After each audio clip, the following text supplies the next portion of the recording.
నమస్తే folks, welcome to my channel. Folks, అపార్థం చేసుకునే దానిలో 10వ వంతు అర్థం చేసుకోవడానికి ప్రయత్నిస్తే ఎన్నో సమస్యలు మటుమాయమైపోతాయి. అసలు నేను ఈ మాట చెప్పడానికి గల కారణం వైష్ణవ్ తేజ్ విషయమే. మెగా హీరోల్లో మోస్ట్ ఎలిజిబుల్ బ్యాచిలర్స్ గా ఉన్న ఒక్కొక్కరు సోలో లైఫ్ కి గుడ్ బై చెప్పేసి వివాహ బంధంలోకి అడుగు పెడుతున్నారు.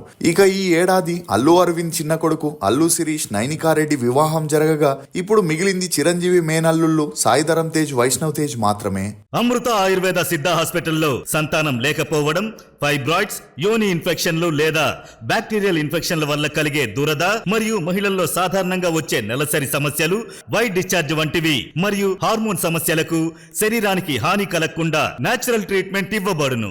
సంతానానికి కావలసిన స్పర్మ్ కౌంట్ పెరగడానికి మరియు నరాల బలహీనత వంటి సమస్యలకు శరీరానికి హాని కలగకుండా నేచురల్ ఆయుర్వేదిక్ ట్రీట్మెంట్ ఇవ్వబడును. మా బ్రాంచులు హైదరాబాద్, విశాఖపట్నం, నెల్లూరు. దూర ప్రాంతంలో ఉన్న వారికి ఆన్లైన్ కన్సల్టేషన్ సౌకర్యం ఉంది. మెడిసిన్స్ కొరియర్ ద్వారా పంపించబడును. Phone number 9151919959 9154191969. దీంతో వీరిద్దరూ ఎప్పుడెప్పుడు పెళ్లి పీటలు ఎక్కుతారా అని అందరూ ఆసక్తిగా ఎదురు చూస్తున్నారు. ఇదిలా ఉంటే ఉప్పెన సినిమా ద్వారా వెండి తెరపై అడుగుపెట్టిన వైష్ణవ్ తేజ్ తొలి సినిమాతోనే భారీ విజయాన్ని అందుకొని రికార్డులని సృష్టించాడు. ఆ తర్వాత కొండపాలెం, రంగరంగ వైభవంగా, ఆదికేశవ అనే సినిమాల్లో నటిస్తూ బిజీ అవుతాడని అందరూ అనుకున్నారు. కానీ 2023 నుండి అంటే 3 ఏళ్ల నుండి వైష్ణవ్ నుండి ఎలాంటి సినిమాలు రాకపోవడంతో తన అభిమానులు ఆవేదనని వ్యక్తం చేస్తున్నారు. ఇదిలా ఉంటే వైష్ణవ్ తేజ్ పెళ్లి చూపులు ఫేమ్ రీతూ వర్మ చాలా కాలంగా ప్రేమాయణాన్ని కొనసాగిస్తున్నారని ఫిలిం నగర్ లో వార్తలు హల్చల్ అవుతున్నాయి. అలా వీరిద్దరూ ఏ ఒక్క సినిమాలో కూడా నటించకపోయినా వీరి ప్రేమాయణం ఎలా మొదలైంది అని టాలీవుడ్ వర్గాల్లో అప్పట్లో ఆసక్తికరంగా మారింది. ఇక ఈ వార్తలకి తగ్గట్లే లావణ్య, వరుణ్ తేజ్ పెళ్లిలో రీతూ వర్మ సందడి చేస్తూ మెగా కుటుంబంలో జరిగే కొన్ని కార్యక్రమాలకి కూడా హాజరవ్వడంతో వీరిద్దరూ డేటింగ్ చేస్తున్నారనే వార్తలకి బలం చేకూరింది. అలా సైలెంట్ గా తమ రిలేషన్ ని కొనసాగిస్తున్న ఈ జంట త్వరలోనే పెళ్లిపీటలు ఎక్కుతారని అందరూ అనుకున్నారు. అందుకు తగ్గట్లే రీతూ వర్మ తన సోషల్ మీడియాలో కొత్తగా ప్రయాణాన్ని ప్రారంభిస్తున్నానని పోస్ట్ చేయగా ఇప్పుడు ఈ న్యూస్ అన్ని చోట్ల హల్చల్ అవుతుంది. నిజంగానే వైష్ణవ్, రీతూ వర్మ బ్రేకప్ చేసుకున్నారా? వైష్ణవ్ సినిమాగ్రాఫ్ అమంతంగా ఎందుకు పడిపోయింది అనే నమ్మలేని నిజాల్ని ఈ వీడియోలో చెప్పడానికి నేను ప్రయత్నిస్తాను. మీరు మాత్రం ఈ వీడియోని పూర్తిగా చూడండి. పంజా వైష్ణవ్ తేజ్ అలియాస్ వైష్ణవ్ తేజ్. ఇతను 1995 జనవరి 13న ఆంధ్రప్రదేశ్లోని నెల్లూరులో జన్మించాడు. తండ్రి శివప్రసాద్, తల్లి విజయదుర్గ. ఇతనికి సాయిధరం తేజ్ అనే అన్నయ్య కూడా ఉన్నాడు. ఇక ఇతని తండ్రి నెల్లూరులో జమీందార్ కావడంతో తనకి పని చేయాల్సిన అవసరం ఉండేది కాదు. కానీ ఇతనికి ఉన్న మద్యం, చెడు అలవాట్ల కారణంగా కొద్ది రోజుల్లోనే ఉన్న ఆస్తంతా పోగొట్టుకుని ఫ్యామిలీ మొత్తం అద్దింట్లో ఉండే పరిస్థితికి వచ్చారు. అలా ఆ తర్వాత తనకి ఉద్యోగం రాక, ప్రాపర్ ఇన్కమ్ లేకపోవడంతో ఆర్థికంగా చాలా ఇబ్బందుల్ని ఎదుర్కోవాల్సి వచ్చింది. అందుకు తోడు తాను తాగేసి ఇంటికి వెళ్లి విజయ గారిని కొట్టి తిట్టడంతో తమ కూతుర్ని సంరక్షించడానికి తల్లిదండ్రులు మరియు పవన్ కళ్యాణ్ కూడా కొన్ని రోజులు విజయదుర్గ గారి దగ్గరే ఉండటం జరిగింది. ఇక ఈ క్రమంలోనే పవన్ కళ్యాణ్ కి సాయిధరం తేజ్, వైష్ణవ్ తేజ్ తో క్లోజ్నెస్ కూడా పెరిగిందని చెప్పొచ్చు. అలా అప్పటికే చిరంజీవి గారు స్టార్ హీరో అవడంతో తన చెల్లెలు భర్త నుండి పడుతున్న బాధని చూడలేక నెల్లూరు నుండి చెన్నైకి ఫ్యామిలీ మొత్తాన్ని పిలిపించుకొని వారికి ఒక అద్దింట్లో వసతిని కల్పించి ఖర్చులకి కూడా డబ్బులు ఇస్తుండేవారు. కానీ విజయ గారికి తన భర్త టార్చర్ రోజు రోజుకి ఎక్కువ అవడంతో భర్తని వదిలేయాలని డిసైడ్ అయ్యింది. దీంతో పెద్దలంతా పంచాయతీ పెట్టి ఇక పైన తన భర్త చెడు అలవాట్ల జోలికి వెళ్ళడని, ఏదో ఒక పని చూసుకుంటాడని చెప్పడంతో విజయ గారు కూడా పిల్లల కోసం కలిసి ఉండడానికి ఒప్పుకోవడం జరిగింది. ఇక అదే సమయంలో తెలుగు ఇండస్ట్రీ హైదరాబాద్ కి షిఫ్ట్ అవడంతో చిరంజీవి గారు తన చెల్లెల్ని కూడా తనతో పాటే తీసుకొచ్చి హైదరాబాద్ లో ఒక ఫ్లాట్ ని కొనిచ్చి అక్కడే సెటిల్ చేశారు. ఇక వైష్ణవ్ తన స్కూలింగ్ ని హైదరాబాద్ లోని నలంద హై స్కూల్లో చదివాడు. చదువుల్లో చురుగ్గా ఉన్న వైష్ణవ్ చిన్నప్పటి నుండి తన మేనమామ చిరంజీవి గారి లాగే సినిమాల్లో యాక్ట్ చేయాలనుకునేవాడు. ఇక అలా వైష్ణవ్ కి 8 ఏళ్లున్నప్పుడే బాగా యాక్ట్ చేయడంతో అది చూసిన పవన్ కళ్యాణ్ తను డైరెక్ట్ చేస్తూ యాక్ట్ చేసిన జానీ మూవీలో తన చిన్ననాటి పాత్రకి వైష్ణవ్ తేజ్ ని సెలెక్ట్ చేశాడు. అలా జానీ మూవీ ద్వారా వైష్ణవ్ తేజ్ తన సినీ అరంగేట్రం చేశాడని చెప్పొచ్చు.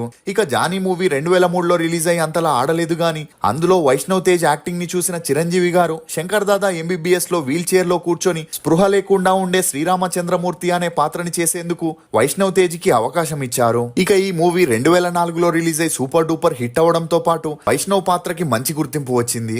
దీంతో మళ్ళీ అందరివాడు మూవీలో చిరంజీవి గారు తన చిన్ననాటి పాత్రని వైష్ణవ్ తో చేపించగా అప్పటి నుండి వైష్ణవ్ తేజ్ కి చైల్డ్ ఆర్టిస్ట్ గా అవకాశాలు వెతుక్కుంటూ వచ్చాయి.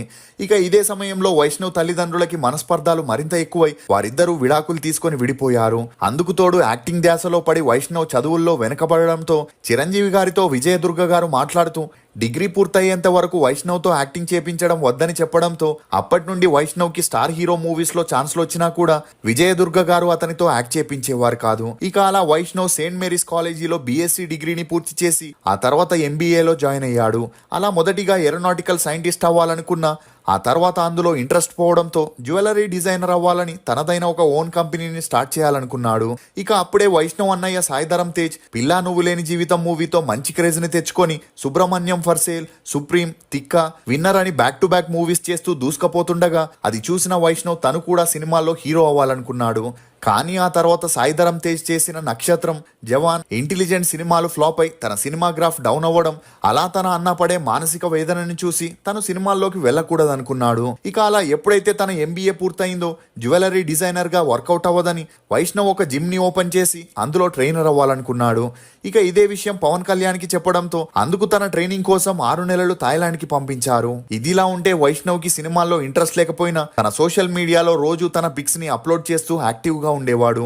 ఇక అలా ట్రైనింగ్ ని పూర్తి చేసుకుని హైదరాబాద్ కి వచ్చిన వైష్ణవ్ జిమ్ పెట్టేందుకు ఒక మంచి ప్లేస్ కోసం వెతకడం మొదలెట్టాడు. ఇదిలా ఉంటే సుకుమార్ అసిస్టెంట్ అయిన బుచ్చిబాబు ఒక స్టోరీ రాసుకొని దాన్ని తన గురువు అయిన సుకుమార్ కి చెప్పగా ఆ స్టోరీ లైన్ తనకి బాగా నచ్చి తనే ప్రొడ్యూస్ చేస్తానని చెప్పి కాస్టింగ్ ని ఫైనల్ చేయమని చెప్పడం జరిగింది. ఇక అలా ఉప్పెన స్టోరీని మొదటిగా నాని, విజయ్ దేవరకొండ, శర్వానంద్ లాంటి హీరోలకి చెప్పిన క్లైమాక్స్ లో హీరోకి జరిగే సీన్ ని మార్చితే చేస్తామని అందరూ చెప్పడంతో విసుగు చెందిన బుచ్చిబాబు కొత్త హీరోలతోనే సినిమా చేద్దామని సుకుమార్ గారికి చెప్పి న్యూ కమ్మర్ కోసం వెతికే పనిలో పడ్డాడు. ఇక అలా బుచ్చిబాబు అసిస్టెంట్ ఇన్స్టాలో వైష్ణవ్ తేజ్ పిక్స్ ని చూపిస్తూ అతను చైల్డ్ ఆర్టిస్ట్ గా కూడా చేశాడని, చిరంజీవి గారి మేనల్లుడు అని చెప్పడంతో బుచ్చిబాబు ఇదే విషయాన్ని సుకుమార్ గారికి చెబుతూ ఉప్పెన మూవీలో వైష్ణవ్ హీరోగా చేస్తే ఆ మూవీకి అన్ని విధాలుగా ప్లస్ అవుతుందని చెప్పడం జరిగింది. దీంతో సుకుమార్ గారు మరుసటి రోజు సాయిధరం తేజ్ కి కాల్ చేసి తను ఒక మూవీని ప్రొడ్యూస్ చేస్తున్నాడని, తన తమ్ముడు వైష్ణవ్ తేజ్కి ఇంట్రెస్ట్ ఉంటే ఆ మూవీతో లాంచ్ చేస్తామని చెప్పడంతో సాయిధరం తేజ్ వైష్ణవ్ తేజ్ని సుకుమార్ గారి ఆఫీస్కి పంపించడం జరిగింది. ఇక అలా ఆఫీస్కి వెళ్ళగానే వైష్ణవ్ హైట్, పర్సనాలిటీ, లుక్స్ ని చూసిన డైరెక్టర్ బుచ్చిబాబు చాలా ఇంప్రెస్ అయి తనతోనే ఆ మూవీని చేయాలని ఫిక్స్ అయ్యాడు. ఇక అలా వైష్ణవ్ తేజ్ సుకుమార్ ని కలవగా తనకి ఆ మూవీ స్టోరీని చెప్పడంతో వైష్ణవ్ కి స్టోరీ బాగా నచ్చినా తనకి సినిమాల్లోకి రావాలని లేదని, జిమ్ ట్రైనర్ అవ్వాలనుకుంటున్నాడని చెప్పి తనకి 2 రోజుల టైం ఇస్తే ఏ విషయం అనేది చెబుతానని చెప్పి తిరిగి ఇంటికి వెళ్ళిపోయాడు. ఇక అలా వైష్ణవ్ తన తల్లికి, అన్నకి స్టోరీ లైన్ ని చెప్పడంతో వారికి బాగా నచ్చి చిరంజీవి గారికి ఈ విషయం చెప్పగా మరుసటి రోజు చిరంజీవి గారు బుచ్చిబాబుని పిలిపించుకొని ఆ మూవీ స్టోరీని కూడా వినడం జరిగింది. ఇక అలా మాటల్లో ఆ మూవీలో విజయ్ సేతుపతి విలన్ గా చేస్తున్నాడని చెప్పడంతో చిరంజీవి గారు ఆ ప్రాజెక్ట్ కి గ్రీన్ సిగ్నల్ ఇచ్చారు. దీంతో వైష్ణవ్ తేజ్ ట్రైనర్ అవ్వాలనే తన కలని పక్కన పెట్టి సినిమాల్లో హీరో అవ్వాలని డిసైడ్ అయ్యాడు. ఇక అలా వైష్ణవ్ వైజాగ్ లో ఉన్న సత్యానంద ఇన్స్టిట్యూట్ కి వెళ్లి 2 నెలల యాక్టింగ్ కోర్స్ ని తీసుకోవడం జరిగింది. అలా 2019లో ఉప్పెన మూవీ షూటింగ్ ని స్టార్ట్ చేయగా 2020లో నీ కళ్ళు నీలి సముద్రం అనే సాంగ్ రిలీజ్ అయి ఆ సాంగ్ కి మంచి రెస్పాన్స్ రావడంతో 2020 ఏప్రిల్లో ఆ మూవీని రిలీజ్ చేస్తున్నారని మూవీ మేకర్స్ అనౌన్స్ చేశారు. ఇక అలా 12 కోట్లతో నిర్మించిన ఉప్పెన మూవీ రిలీజ్ కి ముందే లాక్డౌన్ పడడంతో ఆ మూవీని పోస్ట్ పోన్ చేయాల్సి వచ్చింది. ఇక అలా ఆ మూవీకి వచ్చిన హైప్ కి ఓటీటీ వారు ఎగబడుతూ 30 కోట్లు ఇస్తామని, స్ట్రైట్ ఓటీటీ రిలీజ్ చేయమని చెప్పిన మేకర్స్ కి తమ ప్రాజెక్ట్ మీదున్న నమ్మకంతో అందుకు ఒప్పుకోలేదు. అలా ఆ తర్వాత లాక్డౌన్ తీసేసి 50% ఆక్యుపెన్సీ కండిషన్ మీద థియేటర్స్ ని ఓపెన్ చేశారు. ఇక అలా ఉప్పెన మూవీని 2021 ఫిబ్రవరి 12న రిలీజ్ చేయగా ఆ మూవీ రిలీజ్ అయి 100 కోట్లని కలెక్ట్ చేసి బ్లాక్ బస్టర్ హిట్ అయింది. అంతేకాకుండా వైష్ణవ్ తేజ్ బెస్ట్ యాక్టర్ గా ఫిలింఫేర్ అవార్డ్ ని కూడా అందుకోవడం విశేషం. ఇక అలా అప్పటి నుండి వైష్ణవ్ కి సినిమాల్లో ఛాన్సులు వెతుక్కుంటూ వచ్చాయి. అలా క్రిష్ డైరెక్షన్ లో కొండ పొలం అనే మూవీని చేయగా భారీ ఎక్స్పెక్టేషన్స్ తో రిలీజ్ అయిన ఆ మూవీ అంతలా ఆదరణ పొందలేదు. అలా ఆ తర్వాత రంగరంగ వైభవంగా అనే మూవీని చేసిన ఆ మూవీ కూడా రిలీజ్ అయి ఫ్లాప్ అయింది. ఇక అలా ఆదికేశవ మూవీ 2023 నవంబర్ 24న రిలీజ్ అయి ఫ్లాప్ అవ్వడంతో స్టోరీ సెలెక్షన్స్ లో ఎక్కడో తడబడుతున్నాడు అనుకున్న వైష్ణవ్ తేజ్ చాలా రోజులు టైం తీసుకొని వచ్చాడయ్యా స్వామి అనే మూవీకి సైన్ చేసినట్లు తెలుస్తుంది. ఇదిలా ఉంటే వైష్ణవ్ హీరోయిన్ రీతు వర్మతో డేట్ చేస్తున్నట్లు అనేక వార్తలు చాలా రోజుల నుండి వినిపిస్తున్నాయి. ఇక ఆ మధ్యలో వీరి పెళ్లి వార్తలు హల్చల్ అవ్వడంతో వాటిపై స్పందించిన వైష్ణవ్ తేజ్ తామిద్దరూ మంచి ఫ్రెండ్స్ అని, అంతకు మించి ఏమీ లేదని చెప్పిన వరుణ్ తేజ్, లావణ్యలాగే వీరిద్దరూ కూడా సీక్రెట్ గా తమ రిలేషన్ ని మెయింటైన్ చేస్తూ త్వరలో వీరిద్దరూ పెళ్లి చేసుకుంటున్నారని అందరూ అనుకున్నారు. కానీ ఉన్నట్టుండి రీతు వర్మ తన సోషల్ మీడియాలో కొత్త లైఫ్ ని స్టార్ట్ చేయబోతున్నానని చెప్పగా వీరిద్దరూ బ్రేకప్ చేసుకుని విడిపోయారనే వార్తలు వైరల్ అవ్వడం, మరోవైపు రీతు వర్మ పోస్ట్ కి వైష్ణవ్ తేజ్ లైక్ చేయడంతో ఇష్టపూర్వకంగానే వీరిద్దరూ విడిపోయారని అందరూ అనుకున్నారు. కానీ తాజాగా ఒక పబ్ లో వీరిద్దరూ మళ్లీ కలవడంతో వారు తమ బంధాన్ని మీడియాకి దూరంగా ఉంచాలనే దృష్టితోనే ఇలా పోస్ట్ పెట్టారని నిజానికి వారిద్దరూ సీరియస్ రిలేషన్ లో ఉండి ఈ ఏడాది పెళ్లి చేసుకొని ఒకటవబోతున్నట్లు టాలీవుడ్ వర్గాల్లో టాక్ జోరుగా వినిపిస్తుంది. మీరు ఈ జంట నిర్ణయంపై ఏమనుకుంటున్నారో మీ అభిప్రాయాన్ని కమెంట్ సెక్షన్ లో తప్పకుండా తెలియజేయండి. ఫోక్స్, అర్థం చేసుకుంటే కోపం కూడా అర్థవంతమైనదే, అపార్థం చేసుకుంటే నిజమైన ప్రేమ కూడా అర్థం లేనిదే.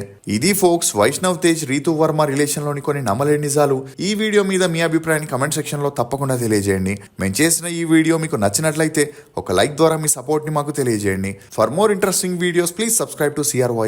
Thank you.